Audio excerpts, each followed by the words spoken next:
Bonjour à tous. Aujourd'hui, je vous propose un voyage intérieur, un voyage au cœur de nos émotions, pour comprendre comment elles influencent notre destin et comment apprendre à les maîtriser peut réellement transformer notre vie. Pendant longtemps, j'ai cru que mes réussites ou mes échecs dépendaient surtout de ce qui se passait autour de moi.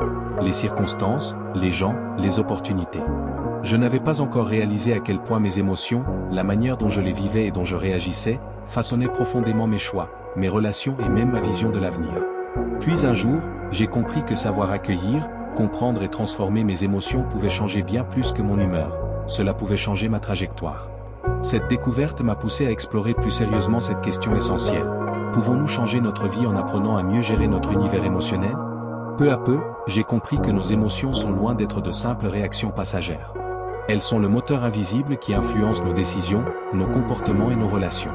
Lorsqu'on se laisse submerger sans comprendre ce qui se passe en nous, on tombe facilement dans un cercle vicieux. Anxiété, colère, frustration, qui finissent par brouiller notre jugement et détériorer notre quotidien.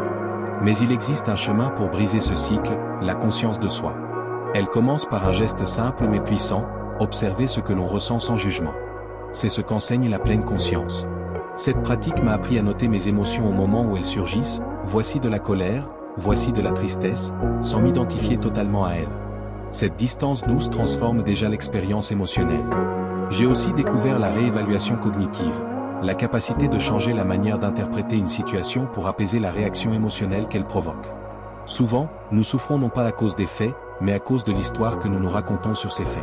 Repenser cette histoire, lui donner un angle plus nuancé, change instantanément notre ressenti. Un autre outil essentiel est la respiration consciente.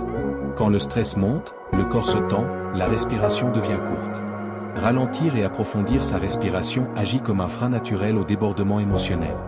Simple, mais d'une efficacité étonnante. Ces outils m'ont aidé dans des moments difficiles. Ils m'ont permis d'éviter de me laisser entraîner dans des spirales de pensée qui me faisaient perdre confiance. Ils m'ont offert un espace intérieur plus calme, plus stable, dans lequel mes décisions étaient plus claires. Maîtriser ses émotions, ce n'est pas les refouler ni devenir insensible. Au contraire, c'est les accueillir comme des informations précieuses, sans qu'elles prennent les commandes. C'est apprendre à poser des limites sans agressivité, à dire non sans culpabiliser, à communiquer sans exploser. Avec le temps, on devient plus résilient. On rebondit plus vite après une déception. On se comprend mieux. On comprend mieux les autres. On évite des conflits inutiles. On sort enfin du rôle de spectateur pour devenir acteur de sa vie. C'est un apprentissage progressif, parfois lent, mais incroyablement puissant. Chaque petite maîtrise, chaque prise de recul, chaque émotion reconnue et apaisée construit quelque chose.